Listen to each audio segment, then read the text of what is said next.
السلام علیکم، امید ہے آپ سب خیریت سے ہوں گے۔ میں ہوں ایڈوکیٹ چودھری منور علی اور آپ دیکھ رہے ہیں میرا یوٹیوب چینل۔ ہمارا آج کا موضوع ہے اسلام میں عورت کا حق وراثت۔ اس سلسلے میں کچھ سوالات جو ہیں ان کا قرآن فیصلہ و احکامات کی روشنی میں جواب دینے کی کوشش کروں گا۔ جیسا کہ آپ سب جانتے ہیں کہ موت ایک ایسی اٹل حقیقت ہے جس کا انکار کوئی بھی ذی شعور انسان نہیں کر سکتا، اور ہر انسان اس دنیا کی زندگی گزارنے کے لیے کوئی نہ کوئی کاوش اور جدوجہد کرتا ہے، اور آخری وقت کچھ نہ کچھ معلومات چھوڑ کر راہی ملک عدم ہو جاتا ہے۔ سوال یہ ہے کہ بعد از مرگ اس کے زیر ملکیت منقولہ و غیر منقولہ جائیداد کو کس طرح تقسیم کیا جائے،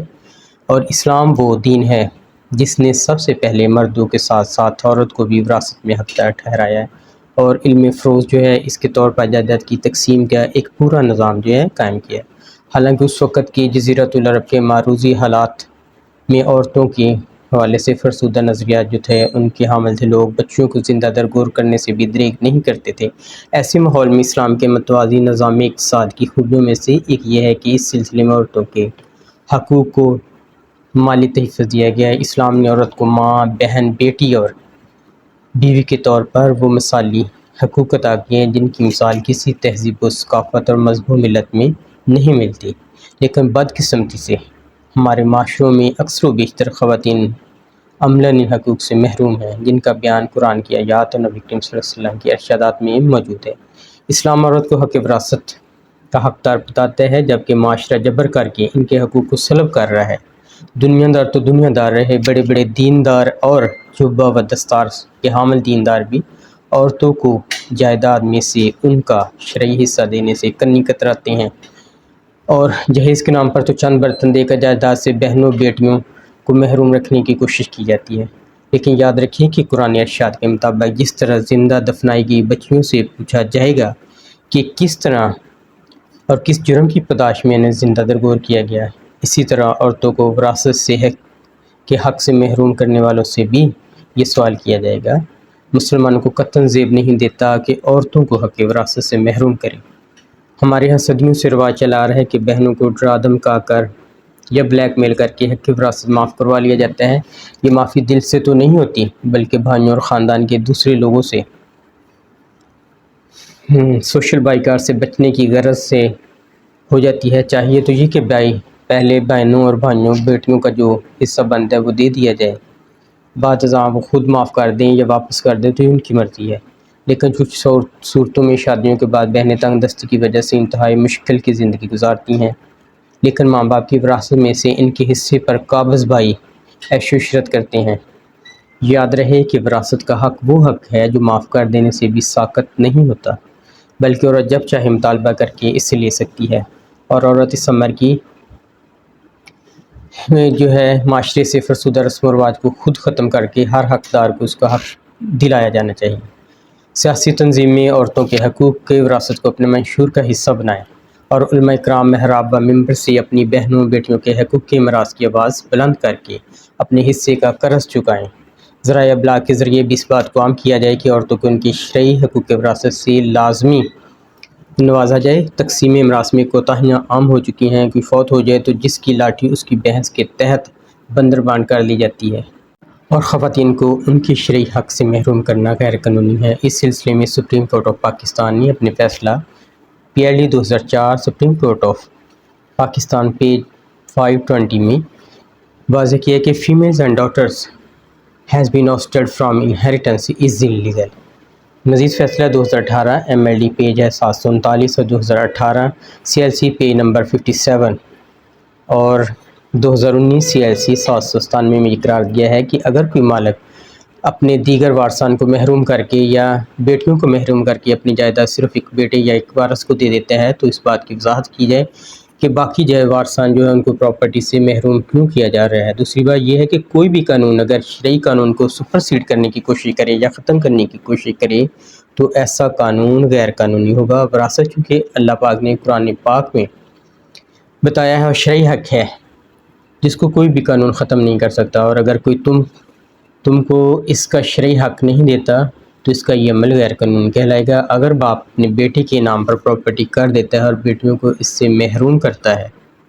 تو اس کا یہ عمل غیر قانونی ہوگا۔ قانون میں ٹائم لمیٹیشن نہیں ہے، یعنی اگر کوئی وراثت کے معاملے میں کوئی فراڈ یا جعل سازی کرتا ہے تو اس سلسلے میں اس کو جیسے ہی اس وارث کو علم ہوتا ہے وہ اس کو چیلنج کر سکتا ہے، 100 سال بعد بھی اس کی میعاد جو ہے اس لاگو نہیں، جبکہ شرعی اصولوں کے مطابق تقسیم جائیداد کو نظر انداز کر دیا جاتا ہے۔ ہر روز اتنی طلاقیں نہیں ہوتی جتنے کہ لوگ فوت ہوتے ہیں، لیکن مفتیان شرع کے پاس طلاق کے مسائل کے تو ڈھیر لگے ہوتے ہیں، لیکن وراثت کا مسئلہ کوئی پوچھتا ہی نہیں ہے کیونکہ اس کو کوئی اہمیت نہیں دیتے۔ کسی کا حق کھانا حرام ہے، اس کی سزا آخرت میں تو ہے ہی ہے، لیکن یاد رکھیں زندگی خود بھی گناہوں کی سزا دیتی ہے۔ جو لوگ سود، چوری، رشوت اور جھوٹ سے بچتے ہیں اور ایک الائچی بھی کسی کے حصے کی کھانا حرام سمجھتے ہیں، بدقسمتی سے وہ لوگ بھی جائیداد کی تقسیم میں صرف نظر یا کوتاہی کی مرتکب نظر آتے ہیں۔ لوگ رواج نہیں چھوڑتے مگر شریعت کی پرواہ نہیں کرتے۔ جہیز رواج ہے اس کے لیے ضرور دیتے ہیں، لیکن وراثت فرض ہے اور فرض ہونے کے باوجود اس میں سستی اور کاہلی سے کام لیتے ہیں۔ بہنوں بیٹیوں کی حق تلفی یا وراثت سے جبراً محرومی کے حوالے سے سپریم کورٹ نے آف پاکستان بھی وراثت کے کیس میں اپنی ریمارکس دے چکی ہے کہ ہمارے معاشرے کی روایت بنتی جا رہی ہے کہ بہنوں بیٹیوں کو وراثت میں سے کچھ بھی نہیں دیا جاتا، بلکہ انہیں ڈرا کر دھمکا کر وراثت سے کچھ بھی نہ لینے پر قائل کر دیا جاتا ہے۔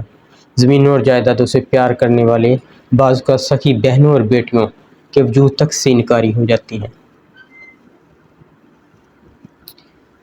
اسلام نے عورت کو جو بھی حقوق وراثت عطا کی ہیں ان سے کوئی انکار کی جرات نہیں کر سکتا۔ واضح ہے کہ والدین کے ترکہ میں جس طرح ان کی نرینہ اولاد کا حق ہے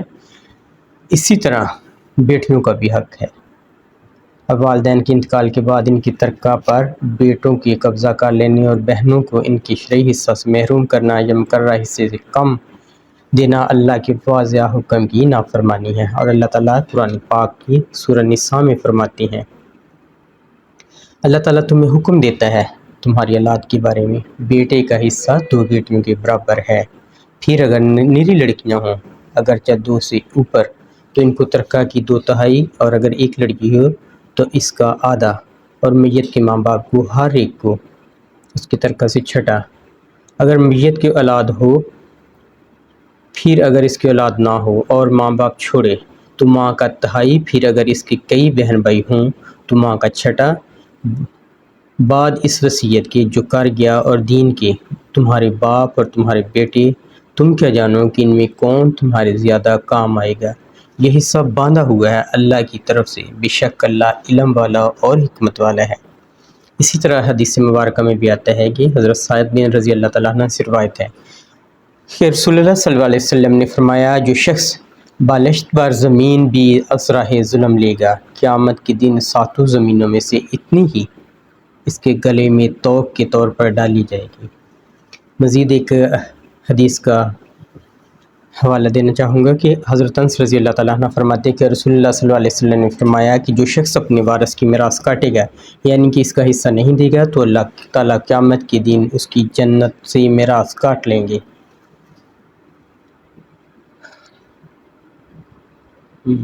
وارث کا اپنا شرعی حصے سے بلا عذر دستبردار ہو جانا، اور مزید یہ کہ وارث کا اپنے شرعی حصے سے بلا عذر دستبردار ہو جانا اس سلسلے میں ہے کہ شرعاً معتبر نہیں ہے، البتہ ترکہ تقسیم ہو جائے اور ہر ایک وارث اپنے حصہ پر قبضہ کرنے کے بعد اپنا حصہ خوشی سے جس کو دینا چاہے دے سکے گا، لیکن اگر بھائیوں کی یا خاندانی یا معاشرتی دباؤ کی وجہ سے بہنوں سے ان کا حصہ معاف کروا لیا جائے تو بھائیوں کے لیے وہ حلال نہیں ہوگا۔ بھائیوں سے بھی ایسی صورتحال میں یہ میری گزارش ہے کہ وہ باپ کے فوت ہونے کے بعد فوراً جائیداد کی تقسیم کریں، کیونکہ اب اس جائیداد پر کسی ایک کا حق نہیں ہے، بلکہ اب یہ امانت ہے ان وارثوں کی جن کو قرآن نے وارث ٹھہرایا ہے۔ اسی امانت کو جلد از جلد اس کے وارثوں کے حوالے کریں۔ اب وارث عورتوں کو ان کی جائیداد سے محروم نہ کریں، کیونکہ اللہ کے ہاں یقیناً وہ ان کے حق میں پکڑے جائیں گے، اور ضرورت اس امر کی ہے کہ معاشرے کے غیر شرعی رسم و رواج کو ختم کر کے اللہ کی شریعت کو نافذ کرنے کی کوشش کی جائے۔ اگر ملک میں سیاسی سطح پر اللہ کی شریعت نافذ نہیں ہے تو کم از کم ہمیں ان معاملات میں تو اللہ تعالیٰ کے احکامات کو نافذ کرنا چاہیے جہاں ہمارا اختیار ہے۔ اب وہ حق جو اس کے معاف کرنے سے بھی ساقط نہیں ہوتا، وہ جب چاہے معاف کرنے کے بعد بھی دوبارہ اپنے حصے کا مطالبہ کر سکتی ہیں۔ اس سلسلے میں ہماری دینی جماعتیں جو سسٹم کی تبدیلی کے لیے سیاسی جدوجہد کر رہی ہیں، اقامت دین کے لیے جدوجہد ہو رہی ہے، اور جہاں کی طاغوت کے خلاف جہاد ہو رہا ہے، اور علماء دین مسجد کے ممبروں سے معاشرتی برائیوں کے خلاف واعظ و نصیحت اور عوام کی تربیت کا بندوبست کر رہی ہیں، ان سے بھی یہی گزارش ہے کہ عورت کو اس کا حق وراثت دلانے کے لیے جدوجہد کریں۔ ہم سب پر یہ ماؤں، بہنوں، بیٹیوں کا قرض ہے، اور ضرورت اس امر کی ہے کہ تمام اسلامی تنظیموں کے پلیٹ فارم سے عوام کو اسلامی قانون وراثت کے مطابق ان کے حصص اور شرعی تقسیم کا علم سکھایا جائے، اور معاشرے میں ذرائع ابلاغ کے ذریعے یہ بات عام کی جائے کہ عورت کو اس کے حق کی وراثت سے محروم نہ رکھا جائے۔ اور جو جائیداد آپ کو وراثت میں ملی ہے، اگر آپ نے اس میں سے پھپھیوں اور بہنوں کا حصہ علیحدہ کر کے ان کے حوالے کر دیا ہے، اور اپنے بیٹوں کو تاکید کر دی ہے کہ وہ اپنی بہنوں کو وراثت میں حصہ ضرور دیں، تو اللہ تعالیٰ کا شکر ادا کریں۔ لیکن اگر ابھی تک یہ سارے بوجھ آپ کی گردن پر ہیں تو پھر فکر کریں۔ امید ہے آپ کو آج کی ویڈیو پسند آئی ہوگی۔ ویڈیو پسند آئی ہے تو لائک، شیئر اینڈ سبسکرائب ضرور کیجیے گا۔ ویڈیو سے متعلق اگر آپ کا کوئی کویسچن اینڈ کوئری ہے تو آپ کمنٹس کیجیے گا، میں آپ کو اس کا رپلائی دوں گا۔ اپنا اور اپنی فیملی کا بہت سا خیال رکھیے۔ Take care. اللہ حافظ۔